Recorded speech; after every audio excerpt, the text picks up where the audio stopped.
Jehová Dios y Padre nuestro que estás en los cielos, en la tierra, aquí y en todo lugar, alabado, bendecido y glorificado sea tu santo nombre por todas las criaturas del universo entero, incluidas nosotros, Señor. En esta mañana, Señor, te agradecemos por la vida y por la salud y por las bendiciones que derramas siempre sobre nosotros sin que las merezcamos, Señor. Te damos las gracias también por la oportunidad de leer y escuchar y compartir tu santísima palabra, Señor. Te pedimos que nos des el entendimiento para discernir tu santo mensaje, Señor, y la memoria para atesorarlo y ponerlo por obra en nuestra vida futura, Señor. En el nombre de Jesucristo te lo agradecemos y te lo pedimos todo. Amén. La lección que vamos a estudiar hoy se titula Instruyendo a los discípulos, parte 2. Introducción, parte 1, parte del sábado 17 de agosto, que es para hoy, 24 de agosto. Dice, lee para el estudio de esta semana o de esta lección el libro de Marcos capítulo 10,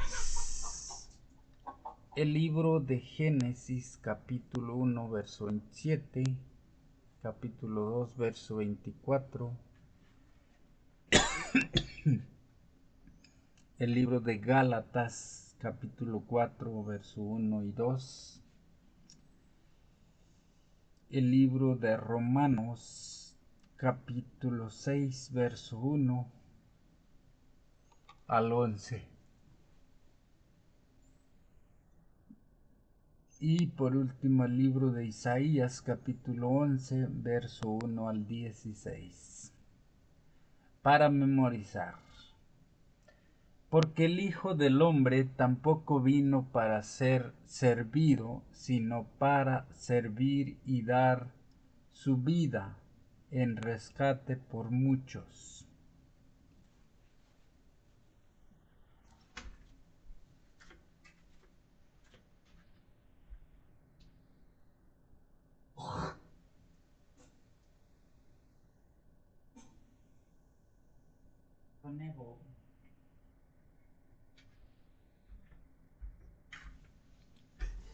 El estudio de esta semana cubre Marcos 10, donde se completa la sección especial en la que Jesús instruye a sus discípulos en preparación para la cruz. Casi la mitad del capítulo tiene que ver con los discípulos mismos y el resto con asuntos importantes para el discipulado, pero presentados desde la perspectiva de la lente de personas que interactúan con Jesús. Los fariseos vienen y discuten con él sobre el divorcio. Los progenitores traen a sus hijos para que Jesús los bendiga. Un rico pregunta acerca de la vida eterna y un ciego pide la vista. Este capítulo de Marcos contiene importantes enseñanzas acerca de lo que significa seguir a Jesús, particularmente en lo que se refiere a nuestra vida aquí y ahora.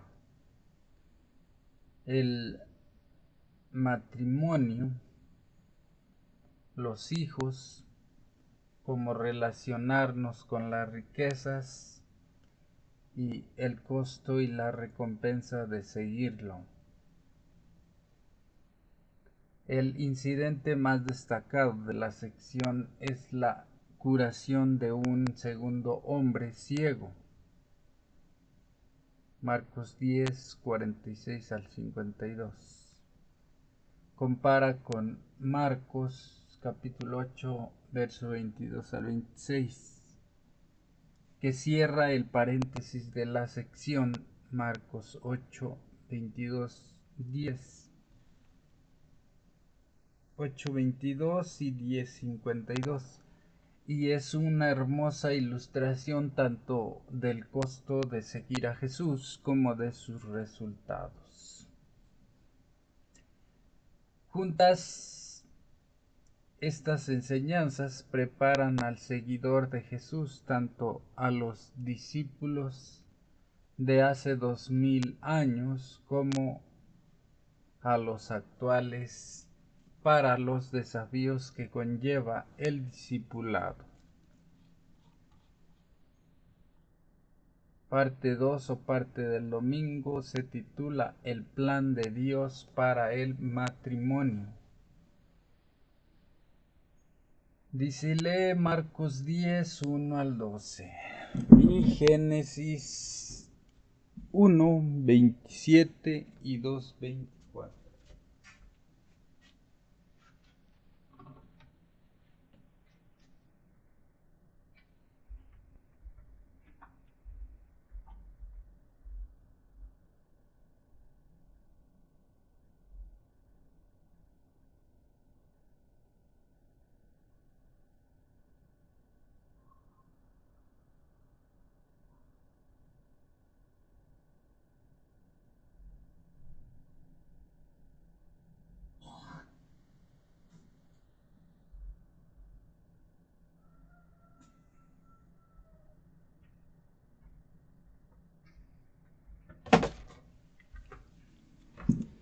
A ver, Marcos 10, capítulo 10, verso 1 al 12. Vamos a ver qué dice. Vamos a la Biblia.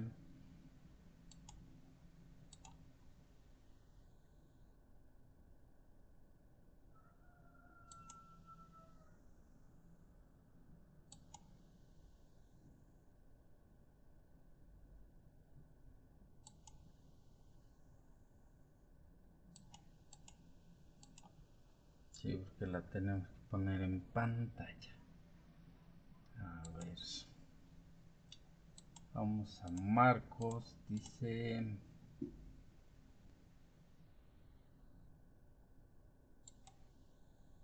Marcos 10, si era Marcos 10, ¿verdad? 1 al 12. Y levantándose de allí, fue a las regiones de Judea y de más allá del Jordán. Las multitudes volvieron a acudir a él y de nuevo les enseñaba como él acostumbraba. Entonces se acercaron a unos fariseos para probarle y le preguntaron si era lícito al marido divorciarse de su mujer. Pero él respondió y les dijo, ¿qué les mandó Moisés? Ellos dijeron, Moisés permitió escribir carta de divorcio y despedirla. Pero Jesús les dijo, ante la dureza de corazón de ustedes, les escribió este mandamiento. Pero desde el principio de la creación, Dios los hizo hombre y mujer. Por esta causa el hombre dejará a su padre y a su madre, y se unirá a su mujer, y serán los dos una sola carne. Así que ya no son más dos, sino una sola carne. Por tanto, lo que Dios ha unido no lo separe el hombre. En casa sus discípulos volvieron a preguntarle acerca de esto.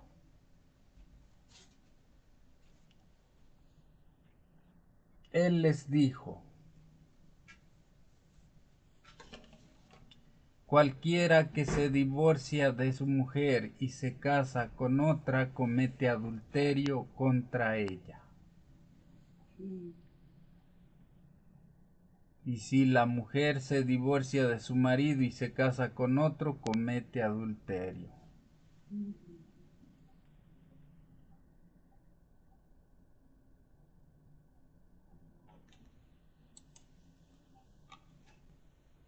Génesis 1:27 y 2:24.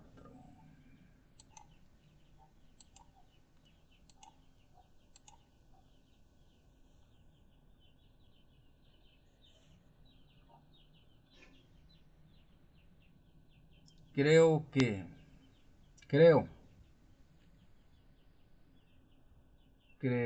pues Dios al hombre y a su imagen, y a imagen de Dios lo creó, hombre y mujer los creó.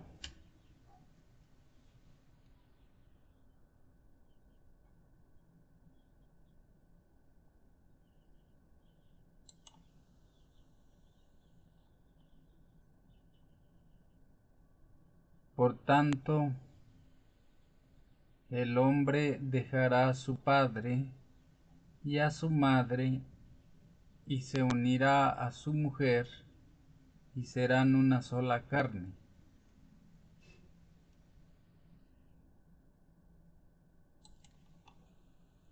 Vamos a ver qué dice la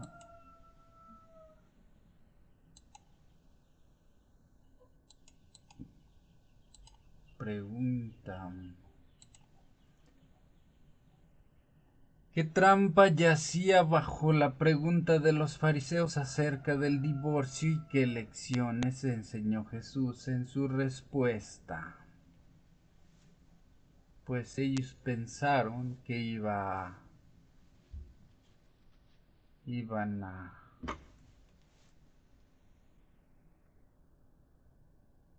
hacerlo caer de allí, pero no pasó. En este pasaje, los fariseos le preguntan a Jesús si es lícito que un hombre se divorcie de su esposa. El divorcio era considerado lícito entre los fariseos.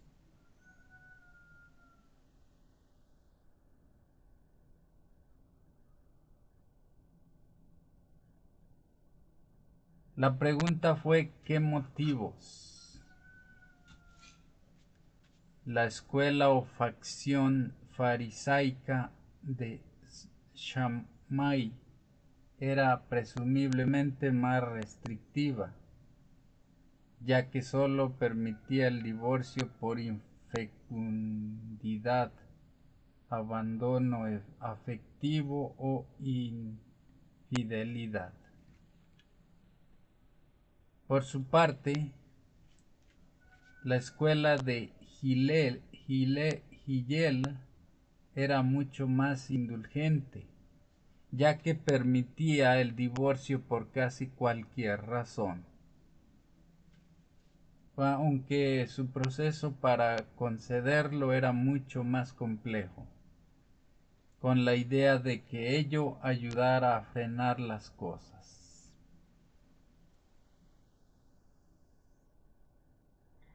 Por eso es extraño que hicieran la pregunta genérica de si el divorcio es aceptable.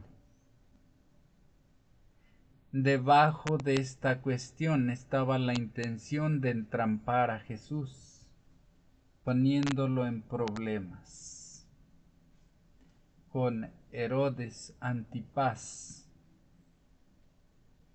el gobernante de la región que estaba al este del Jordán, donde Jesús estaba ahora.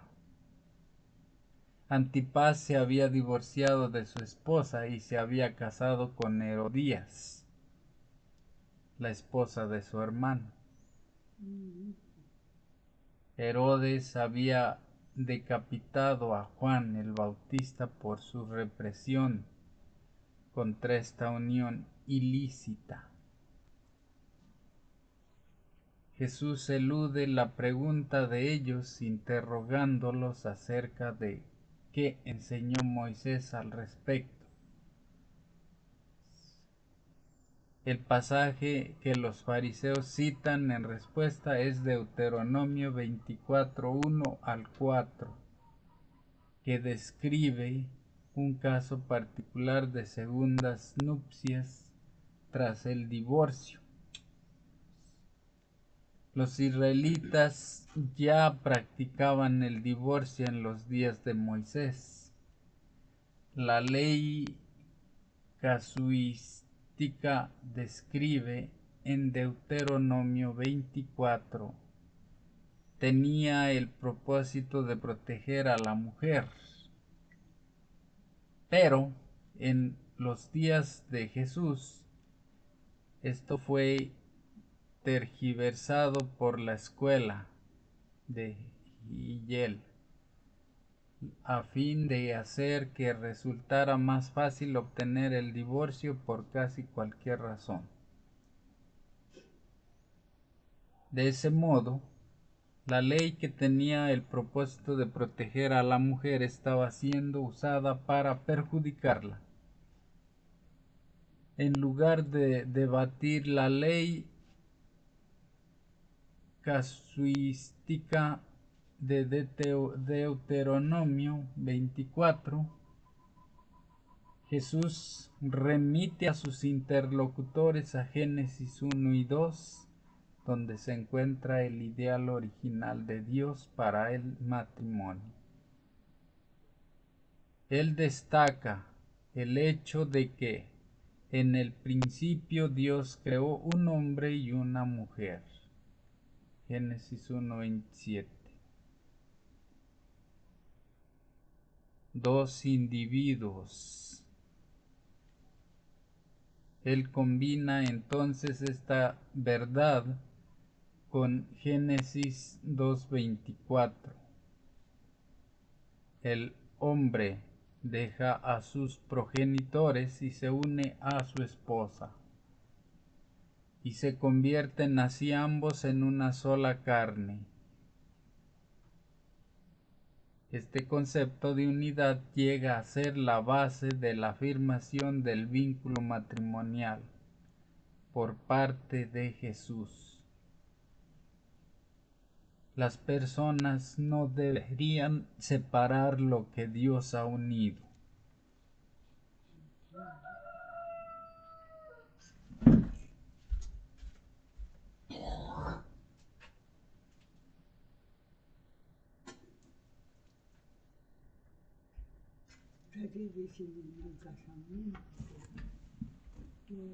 Que se casan, Dios los une. Parte 3 o parte de lunes se titula Jesús y los niños. Lee Marcos capítulo 10 verso 13 al 16. Vamos atrás a la Biblia.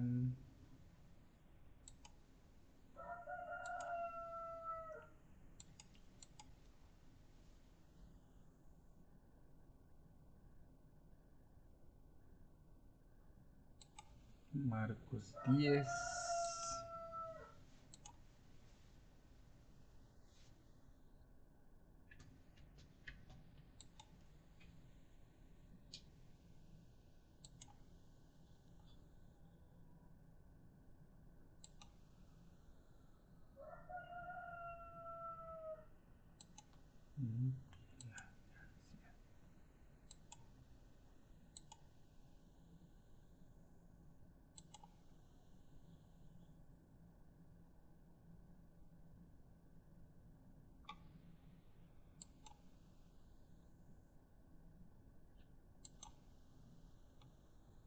Marcos 10, 13, 16 dice: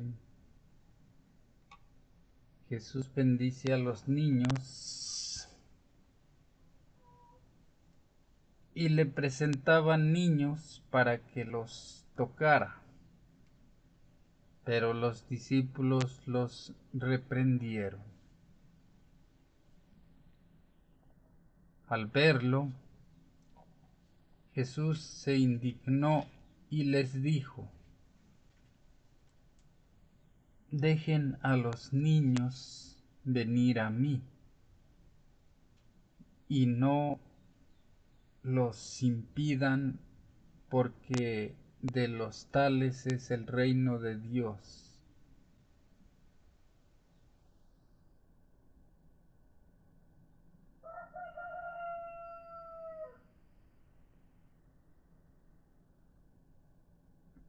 De cierto les digo que cualquiera que no reciba el reino de Dios como un niño jamás entrará en él. Entonces, tomándolos en los brazos, puso las manos sobre ellos y los bendijo.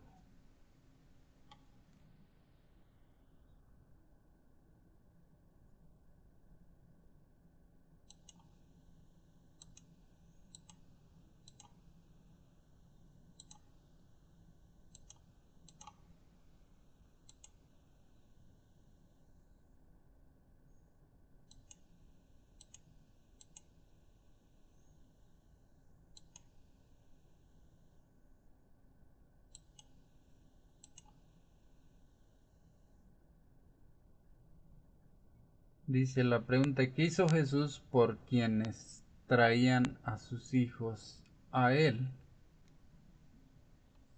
Pues solo dice que los bendijo. Pues, ¿qué les iba a hacer? Si bien los hijos eran muy deseados en la antigüedad, particularmente los varones, en una cultura dominada por el elemento masculino, el nacimiento y la niñez no eran sencillos. Sin el cuidado médico moderno, los riesgos para las madres al dar a luz, para los recién nacidos, para los infantes y para los niños eran elevados. Muchas culturas tenían remedios naturales y usaban amuletos para proteger a estos vulnerables individuos contra fuerzas malévolas. Aunque los niños eran deseados, tenían a la vez un estatus social bajo, ya que estaban sorprendentemente al nivel de los esclavos. En el mundo grecorromano, los niños, deformes o no deseados, eran abandonados o incluso arrojados a algún río. Los niños varones eran más valorados que las niñas, las que a veces eran abandonadas para que murieran a la intemperie. A veces estos niños eran rescatados solo para ser criados y luego vendidos como esclavos. Los discípulos parecen no haber entendido la enseñanza de Jesús en Marcos 9 acerca de la necesidad de recibir el reino de Dios como un niño. Ahora reprendían a quienes traían niños a Jesús para que los bendijera, tal vez porque pensaban que no tenía tiempo para algo tan poco importante. Según ellos, Era porque no querían que los bendicieran. se equivocaban. Porque querían. Jesús estaba indignado. A lo largo del Evangelio de Marcos, Jesús tiene algunas reacciones sorprendentes hacia la gente y es ilustrativo el hecho de que una de las más severas fue dirigida a quienes mantenían a los niños apartados de él. Él insiste firmemente en que los discípulos no deben interponerse en el camino de los niños. ¿Por qué?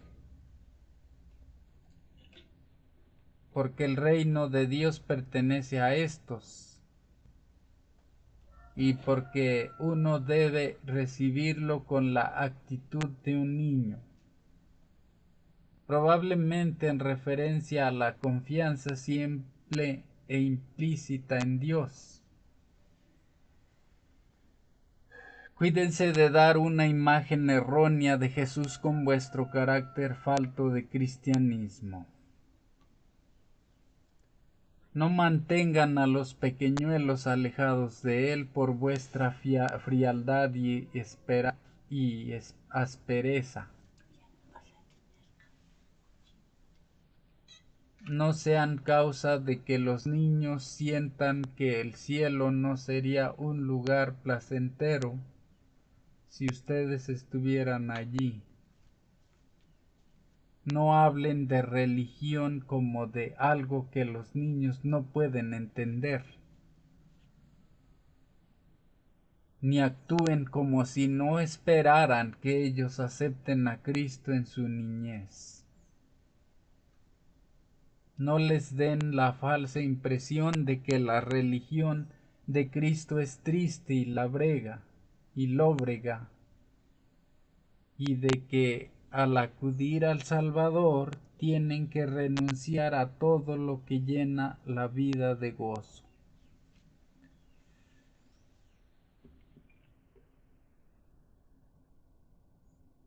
Parte 4 o parte del martes se titula La mejor inversión.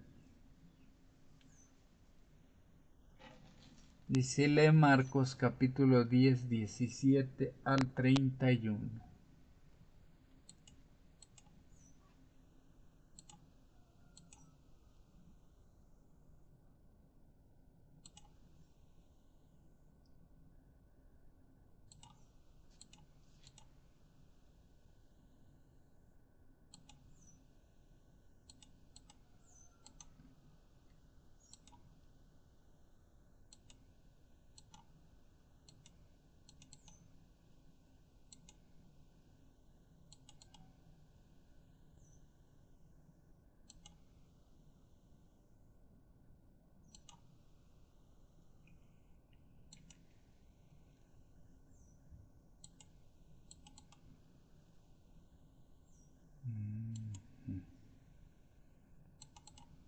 Eso, espera.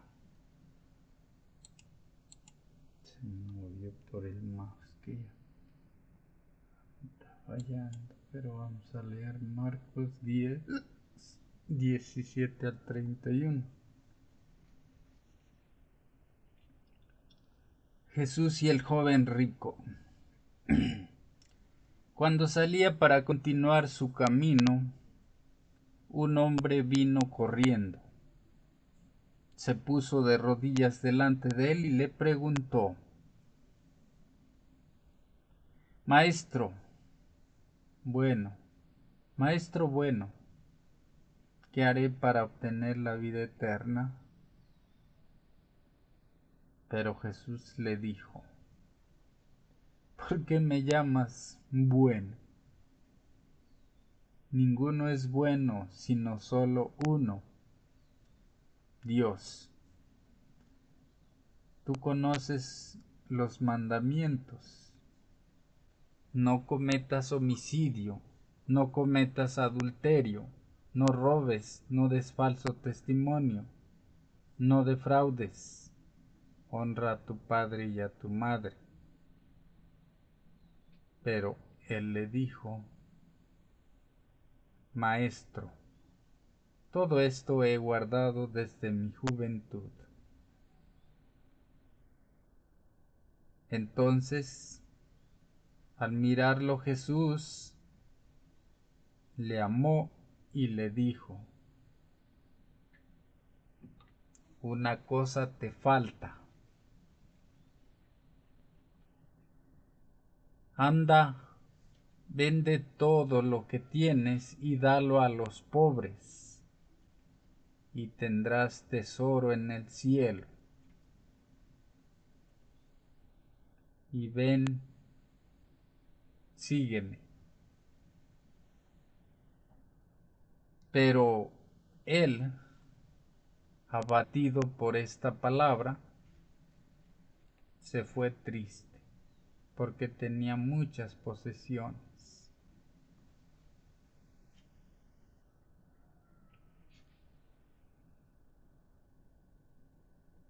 El peligro de las riquezas. Entonces Jesús, mirando alrededor, dijo a sus discípulos: cuán difícilmente entrarán en el reino de Dios los que tienen riquezas. Los discípulos se asombraron por sus palabras. Pero Jesús respondió de nuevo. Les dijo: hijitos, cuán difícil es entrar en el reino de Dios. Más fácil le es a un camello pasar por el ojo de una aguja que a un rico entrar en el reino de los cielos, el reino de Dios. Pero ellos quedaron aún más atónitos, diciendo entre sí: ¿y quién podrá ser salvo? Entonces Jesús, mirándolos, les dijo: para los hombres es imposible, pero no para Dios. Porque para Dios todas las cosas son posibles. Pedro comenzó a decirle: he aquí, nosotros hemos dejado todo y te hemos seguido. Jesús le dijo: de cierto les digo que no hay nadie que haya dejado casa, o hermanos, o hermanas, o madre, o padre, o hijos, o campos, por causa de mí y del Evangelio, que no reciba 100 veces más ahora y en este tiempo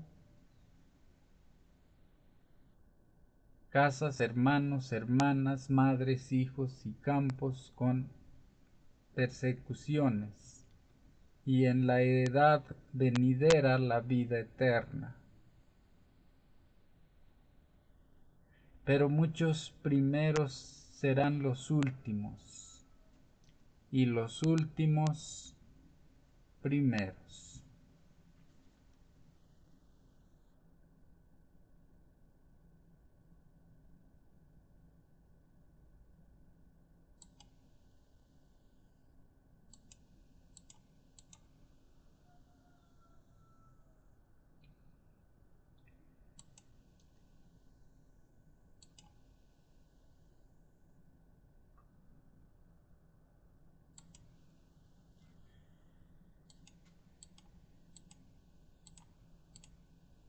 Y los últimos primeros.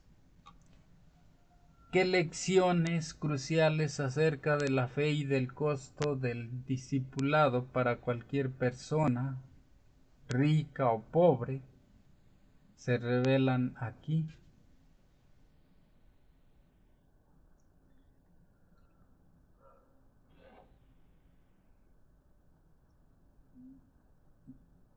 Pues las lecciones son de que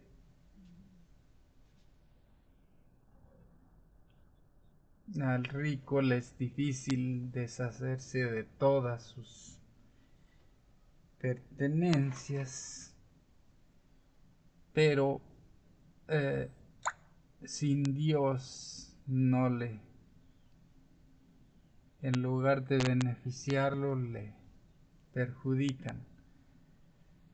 El abordaje del hombre indica su sinceridad y su respeto hacia Jesús.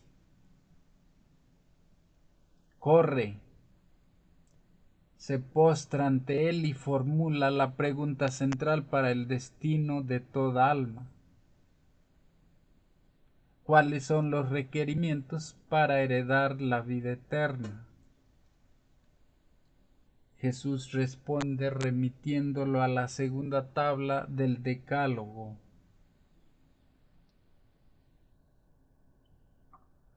La segunda tabla, no la primera, que es la base de la ley de Jehová Dios. Nuevamente el hombre muestra su idealismo diciendo que él ha guardado todo esto desde su juventud. Marcos es el único de los 4 evangelios que destaca el hecho de que Jesús amó al hombre. Hay algo interesante en el idealismo del hombre, pero Jesús pone a prueba su sinceridad pidiéndole que venda todo lo que tiene y lo siga.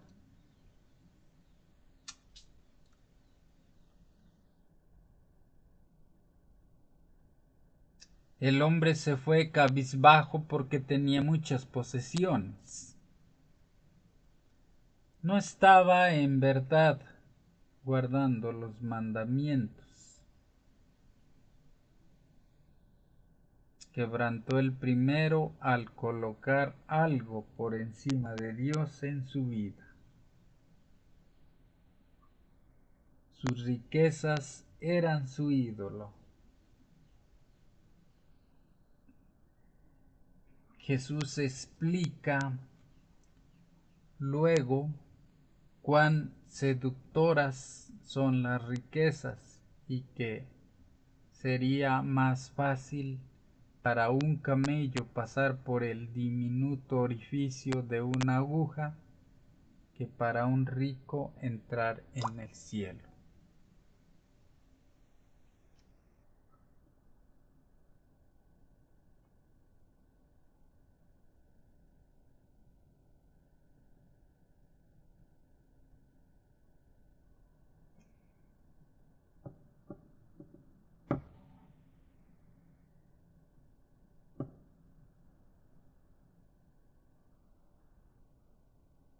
Los discípulos están atónitos por las palabras de Jesús y se preguntan quién puede entonces ser salvo. Jesús da la estocada en Marcos 10:27. Para los hombres es imposible, pero no para Dios, porque todas las cosas son posibles para Dios.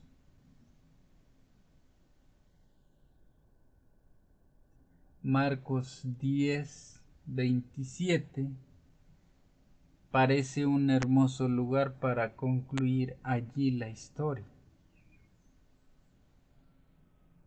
No puedes alcanzar el cielo por ti mismo. Necesitas la gracia de Dios para ser salvo. Pero entonces Pedro se despacha con que él y sus amigos han dejado todo para seguir a Jesús, quien responde que no importa que ha dejado uno para seguirlo. Eso es nada en comparación con lo que recibirá ahora y en el mundo futuro. He aquí el punto. La muerte de Cristo es lo que resuelve el problema de la culpabilidad humana. Además, la gracia de Cristo y su victoria sobre la muerte al resucitar son lo que confiere el poder para obedecer sus mandamientos.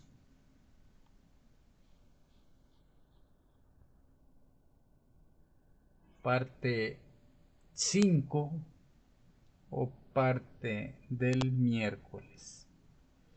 Se titula ¿Puedes beber mi copa? Es una interrogante, una pregunta. Dice, ¿puedes beber mi copa?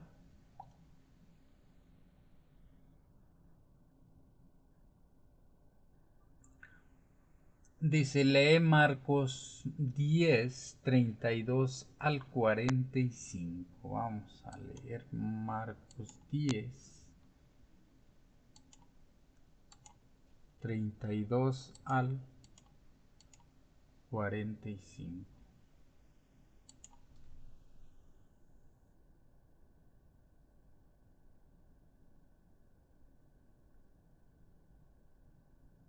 ¿32 o es 30? Sí, es 32. Jesús anuncia su muerte y victoria. Sí, porque llegamos ahí hasta que los últimos serán los primeros.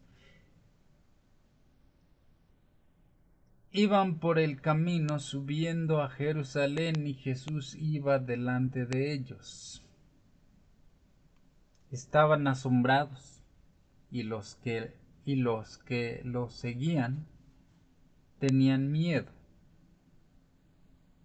Entonces, volviendo a tomar a los 12 aparte, les comenzó a declarar las cosas que le estaban por acontecer. He aquí subimos a Jerusalén, y el Hijo del Hombre será entregado a los principales sacerdotes y a los escribas, lo condenarán a muerte y lo entregarán a los gentiles. Se burlarán de él, lo escupirán, lo azotarán y lo matarán. Y después de 3 días resucitará.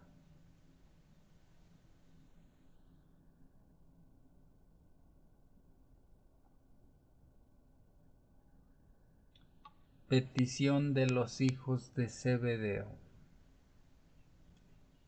Entonces Jacobo y Juan, hijos de Zebedeo, se acercaron a él y le dijeron: Maestro, queremos que nos concedas lo que pidamos.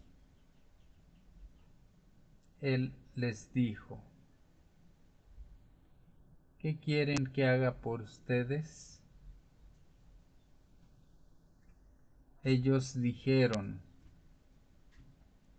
concédenos que en tu gloria nos sentemos el uno a tu derecha y el otro a tu izquierda. Entonces Jesús les dijo: no saben lo que piden. ¿Pueden beber la copa que yo bebo o ser bautizados con el bautismo con que yo soy bautizado? Ellos dijeron: podemos. Y Jesús les dijo: beberán la copa que yo bebo y serán bautizados con el bautismo que yo soy bautizado. Pero el sentarse a mi derecha o a mi izquierda no es mío concederlo, sino que es para quienes está preparado. Cuando lo oyeron, los 10 comenzaron a enojarse con Jacobo y Juan.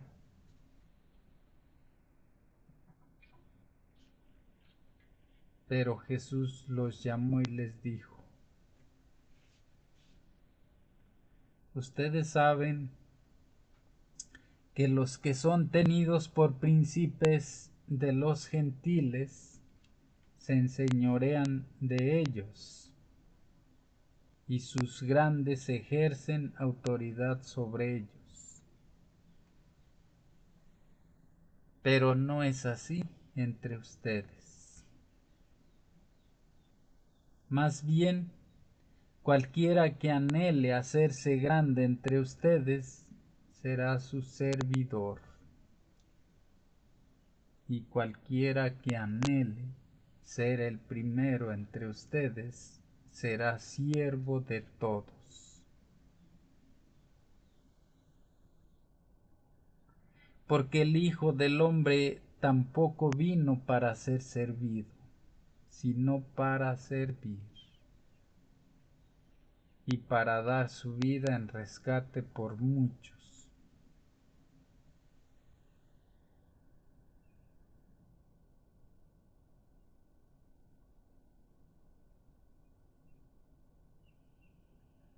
O sea que si querían el papel de jefes, no estaba bien para ellos pedir eso. No, pues ya querían ser jefes, no querían ser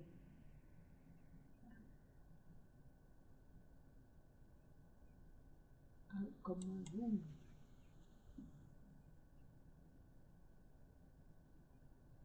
A ver, vamos a ver qué dice la pregunta de la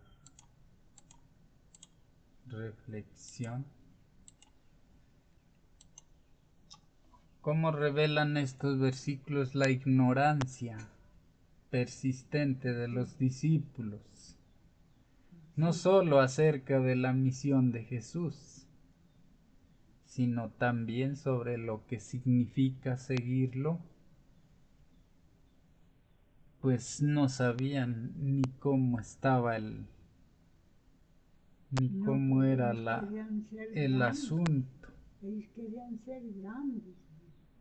Jesús se acerca cada vez más a Jerusalén durante sus viajes, Ellos le dieron y pedir su opinión.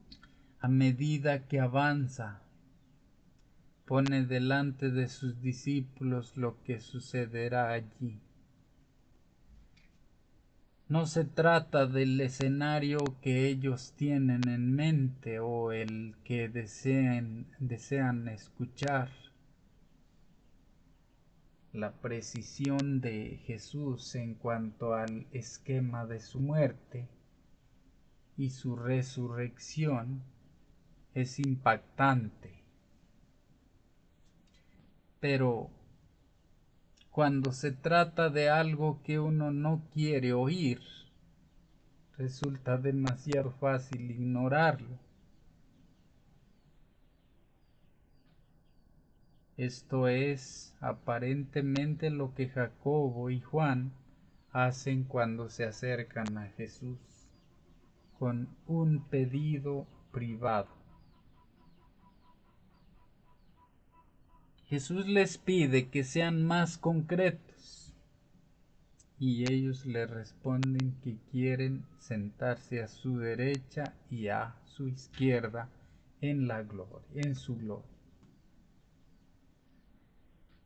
Es fácil criticar su pedido como una búsqueda egocéntrica de posiciones. Pero estos dos hombres se han dedicado al ministerio de Jesús y sus deseos probablemente no eran de naturaleza completamente egoísta. Jesús procura ayudarlos a profundizar su comprensión de lo que implica lo que están solicitando. Les pregunta si pueden beber su copa o ser bautizados con su bautismo. Su copa será la del sufrimiento en Getsemaní y en la cruz. compara con Marcos 14:36. Mientras que su bautismo será su muerte y sepultura. Eventos estos que están en paralelo con su bautismo en Marcos 1. Pero Santiago y Juan no captan el sentido de las palabras de Jesús y responden con superficialidad, que en efecto pueden. Jesús profetiza entonces que en verdad beberán su copa y serán bautizados con su bautismo. Santiago fue el primero de los apóstoles en morir como mártir.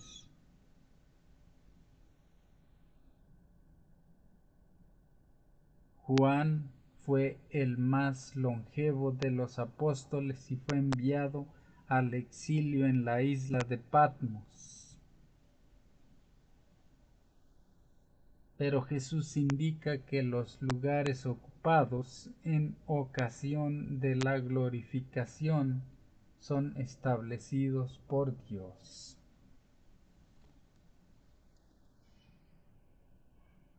¿Cómo respondieron los otros discípulos a la réplica de Jesús?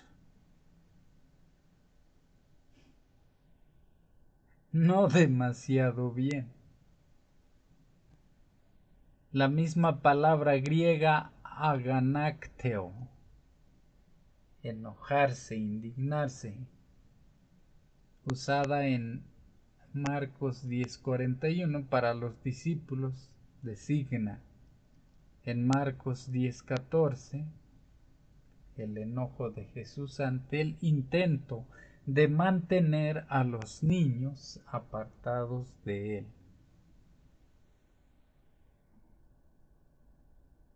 Jesús reúne entonces a todo el grupo para compartir una de sus más profundas enseñanzas. Les señala que los gobernantes paganos usan el poder para obtener ventajas personales.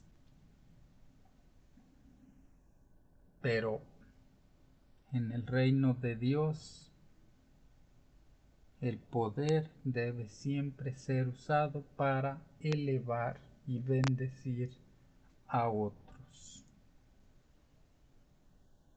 Jesús está a la cabeza como Rey del reino de Dios.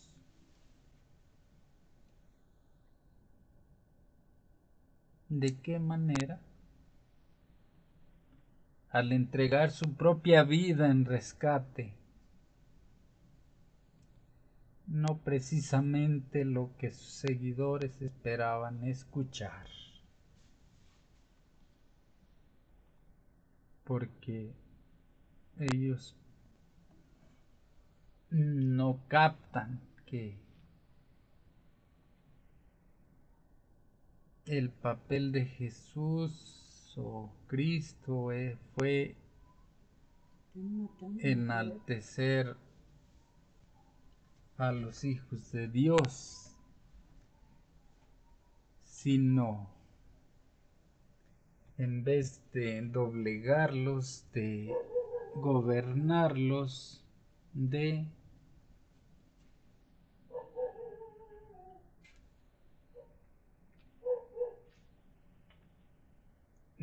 manejarlos a su antojo, y no es así. Vamos a la parte 6 o parte del jueves, se titula ¿Qué quieres que te haga? Vamos a leer Marcos 10:46 al 52.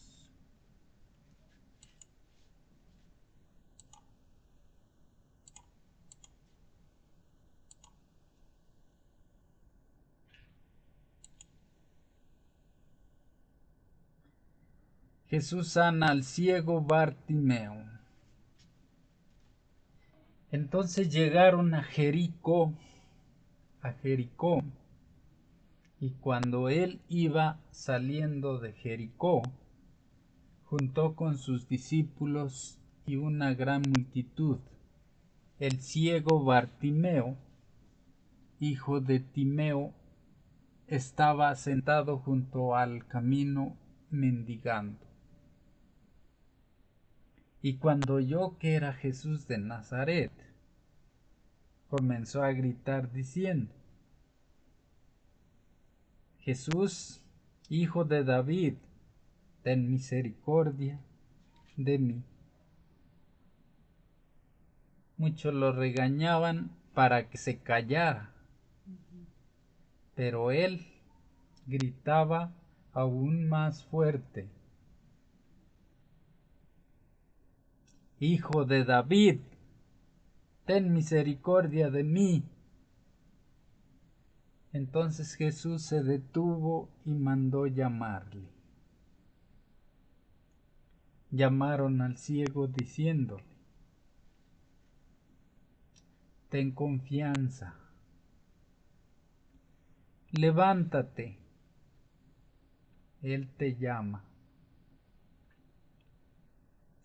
Entonces él, tirando su manto, se levantó y fue a Jesús. Y Jesús le respondió diciendo: ¿Qué quieres que te haga? El ciego le dijo: Rabí, que yo recobre la vista. Jesús le dijo: Vete, tu fe te ha salvado. Al instante recobró la vista y seguía a Jesús en el camino.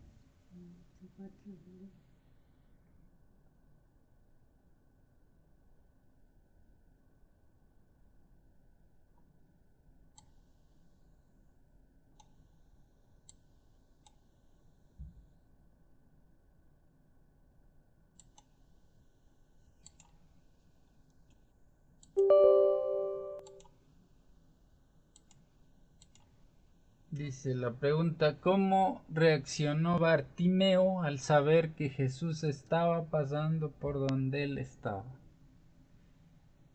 Pues dice que gritó y le pidió que le devolviera la vista. Dice: hasta este punto en el Evangelio de Marcos, Jesús ha estado, con pocas excepciones, pidiendo a la gente que guarde silencio acerca de sus milagros y de quién es Él. En el caso de este incidente, mientras está saliendo de Jericó, un hombre ciego que mendiga junto al camino, al escuchar que está pasando por ahí Jesús de Nazaret, comienza a gritar: Jesús, hijo de David, ten compasión de mí. En armonía con el tema revelación secreto del libro, la multitud asume el papel de quienes piden silencio mientras tratan insatisfactoriamente de callar al ruidoso mendigo.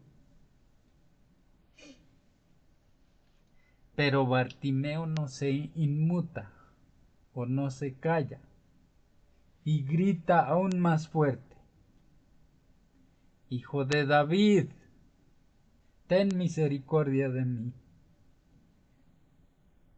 Sus palabras son a la vez una confesión de fe en Jesús como el Mesías y de confianza en que puede sanarlo. El título Hijo de David estaba conectado en los días de Jesús con dos conceptos: la restauración de un rey en el trono de Israel, y que este personaje sería un sanador exorcista. Jesús se detiene y pide que llamen al hombre ciego. Significativamente, el hombre arroja su capa al acudir a Jesús.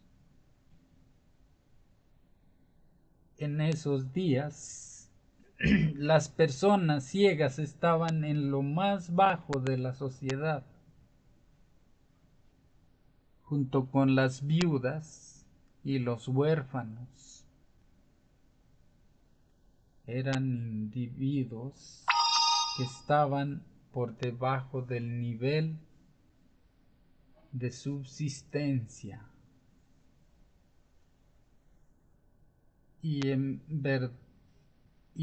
verdadero peligro. La capa constituía la seguridad de aquel hombre.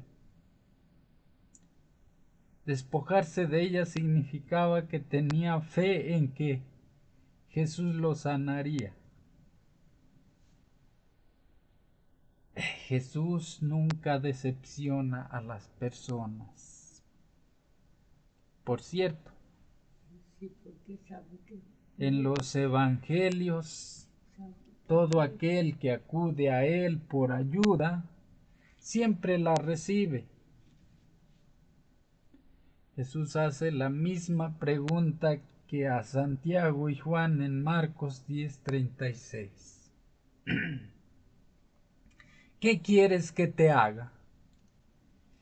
Sin la menor duda, el hombre ciego pide recibir la vista,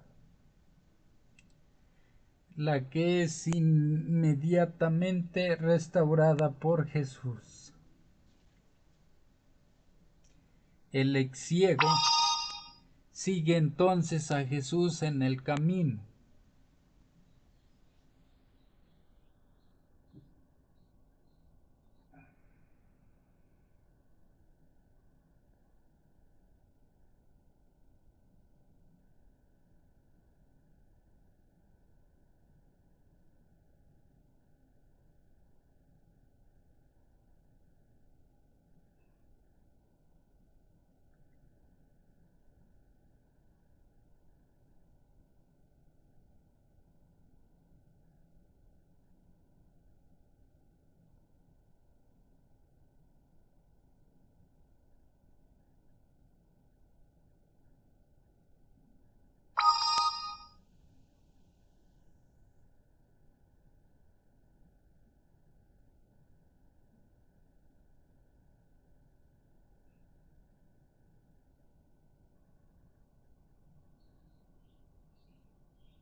Esta historia es la conclusión de la sección de Marcos acerca del discipulado.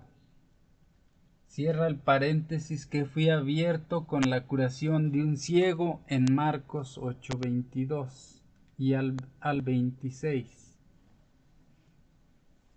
Las dos historias ilustran el hecho de que el discipulado consiste en ver el mundo con nuevos ojos. A veces no claramente al principio, pero siempre siguiendo a Jesús en armonía con su conducción.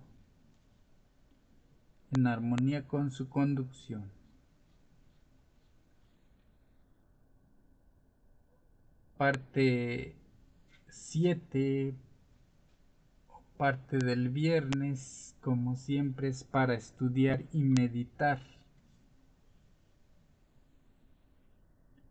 Dice lee los capítulos titulados Dejen que los niños vengan a mí y una sola cosa te falta. Jesús siempre amó a los niños, aceptaba su simpatía infantil y su amor sincero y sin afectación. La agradecida alabanza de sus labios puros era música para sus oídos y refrigeraba su espíritu cuando estaba oprimido por el trato con hombres astutos e hipócritas. Donde quiera que fuera el Salvador, la benignidad de su rostro y sus modales amables y bondadosos le granjeaban el amor y la confianza de los niños, a los que, como el joven príncipe, ocupan altos puestos de confianza y tienen grandes posesiones. Puede parecer un sacrificio demasiado grande el renunciar a todo con el fin de seguir a Cristo. Pero esta es la regla de conducta para todos los que quieran llegar a ser sus discípulos. No puede aceptarse algo que sea menos que la obediencia. La entrega del yo es la sustancia de las enseñanzas de Cristo.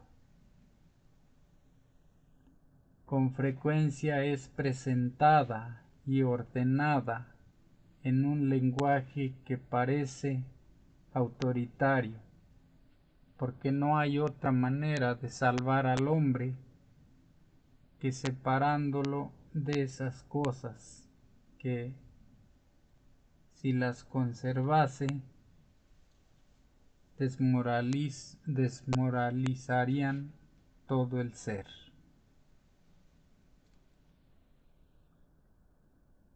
Ese fue todo de la lección. Ahora vamos con el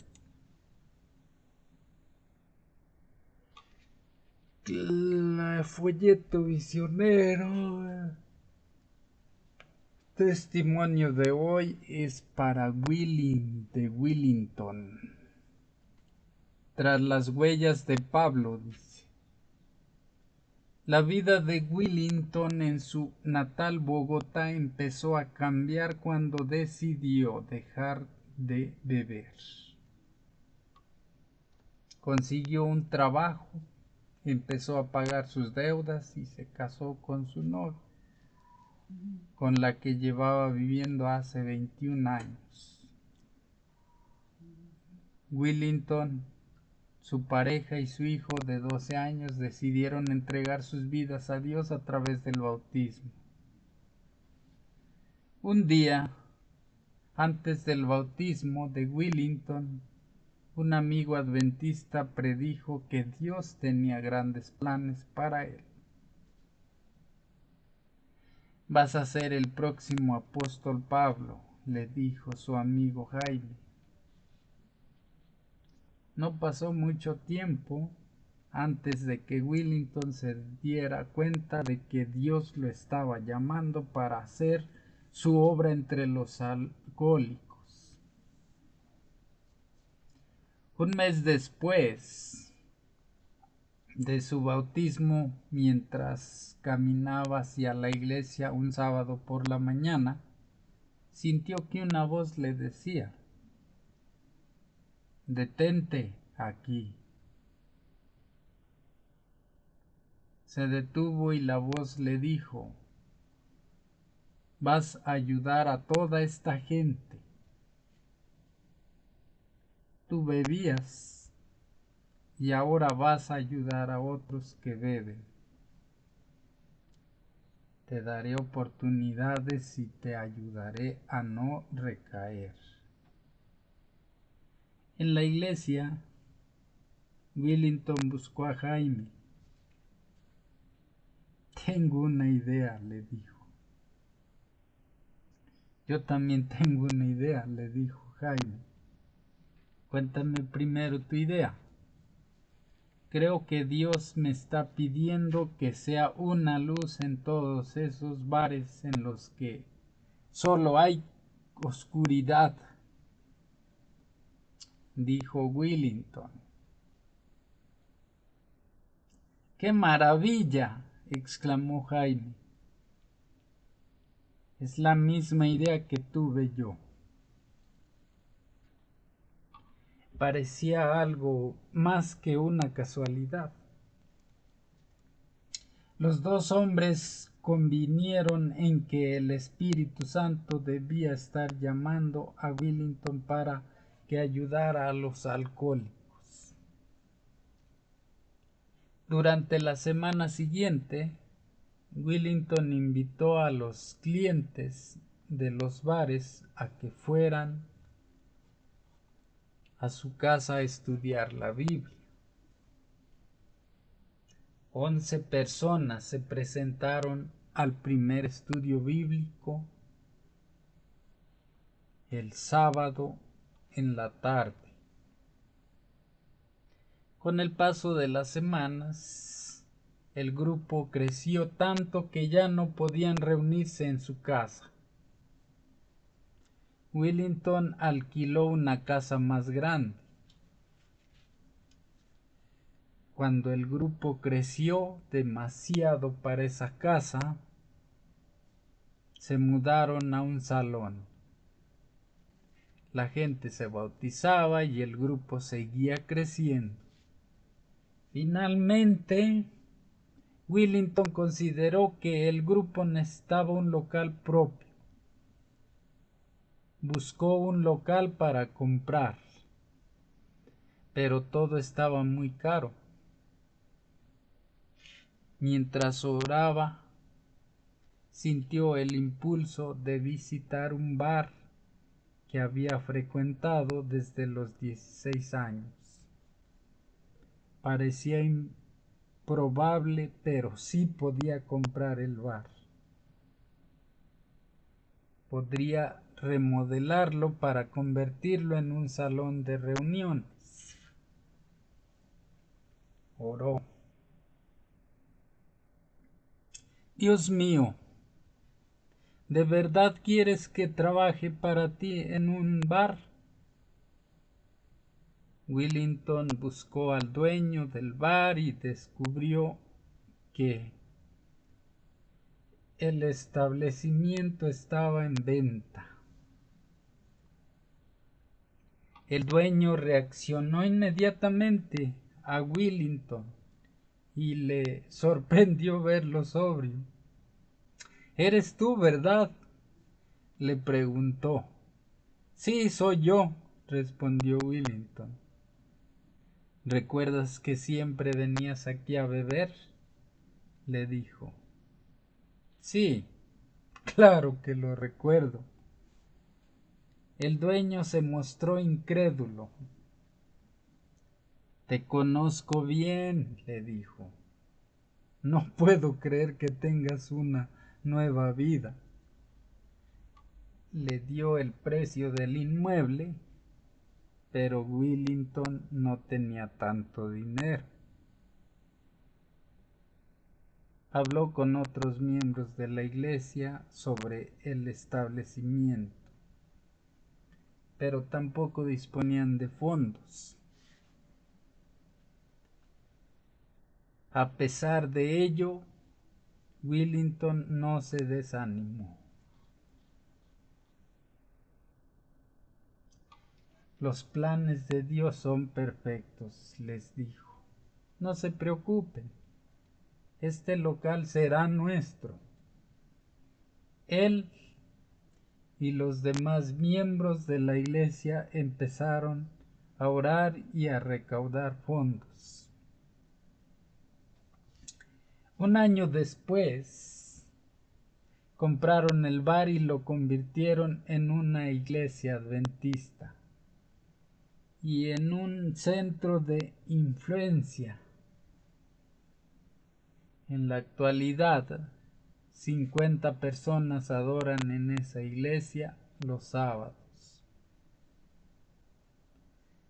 Durante la semana, el centro de influencia ofrece clases de habilidades para la vida y un programa para dejar de beber.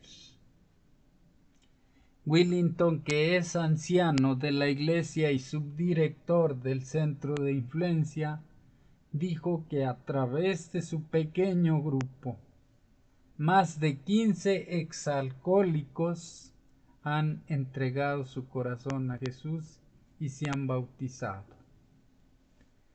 Además, en los últimos 3 años, 85 personas se han bautizado gracias a la nueva iglesia y al centro de influencia. Willington comenta: ahora trabajo para Jesús y busco a los perdidos. He decidido ser como Pablo, siempre compartiendo el Evangelio y pidiéndole a Dios su poder para conducir a la gente hacia Él.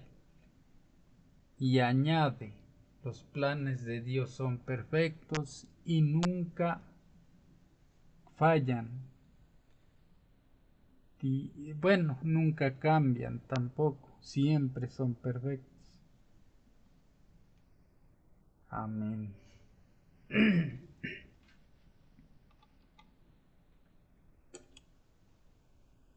Ahora vamos al himno.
Jehová Dios y Padre nuestro, que estás en el cielo, en la tierra y en todo lugar,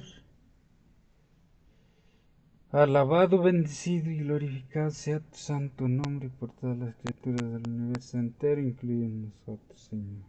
En esta mañana nuevamente te damos las gracias, te agradecemos infinitamente por la vida y por la salud que tú nos brindas hasta este momento, y por todas las bendiciones que derramas sobre nosotros sin que las merezcamos. Te pedimos que no nos abandones y no nos descuides, que no nos apartes de tu vista, Señor. Te damos las gracias por la oportunidad de leer y escuchar y de compartir tu santísima palabra, Señor. Te pedimos por todas las personas que se encuentran alejadas de ti o que se encuentran hundidas en algún tipo de vicio como es el alcohol y las drogas, Señor. Te pedimos que tus planes los alcancen, Señor. Te pedimos por todos los que enfermos que se encuentran en la cama o que se encuentran siendo víctimas de alguna enfermedad, Señor. Te pedimos que tú les brindes tu auxilio y favor y les des la sanación. Te pedimos por todas aquellas personas que tienen algún familiar enfermo y al borde de la muerte, Señor. Te pedimos que les des consuelo y fuerzas para enfrentar y solucionar su caso y su problema, Señor, según sean sus necesidades. Te pedimos tu auxilio y tu favor para esas personas. Te pedimos por aquellas personas que tienen envidia, odio y rencor en sus corazones, Señor. Te pedimos que entres en su corazón y limpies y los libres de todas esas maldiciones, Señor. Y por último, Señor, ponemos en tus manos la salud de nuestros familiares y de nuestras personas que tenemos en nuestra familia, Señor, o en nuestro entorno familiar, para que sea tu santa voluntad sobre ellos y sobre nosotros, Señor. Confiamos en ti ciegamente y plenamente en que tú nos darás la solución acertada y la correcta, Señor. En el nombre de Jesucristo te lo agradecemos y te lo pedimos todo. Amén. Controversias en Jerusalén es el título de la lección para el próximo sábado. Despedimos, con esto terminamos la transmisión.